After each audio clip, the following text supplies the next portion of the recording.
আপনি কি জানেন, এক সময় এমন ঘটনাও ঘটেছিল যখন রাবণ স্বয়ং শিবকে নিজের সাথে লঙ্কায় নিয়ে যেতে চেয়েছিল, কিন্তু সেই অহংকারের জন্য সে এমন শিক্ষা পেয়েছিল যা ইতিহাসে চিরকাল স্মরণীয় হয়ে আছে। এক সময় লঙ্কার রাজা রাবণ ছিলেন অসীম শক্তিশালী এবং পরাক্রমশালী।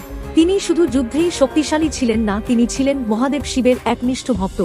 একদিন রাবণ কঠোর তপস্যা শুরু করলেন মহাদেবকে সন্তুষ্ট করার জন্য। বহু বছর কঠিন সাধনার পর অবশেষে শিব তার সামনে উপস্থিত হলেন। শিব বললেন, রাবণ, বলো তুমি কি চাও?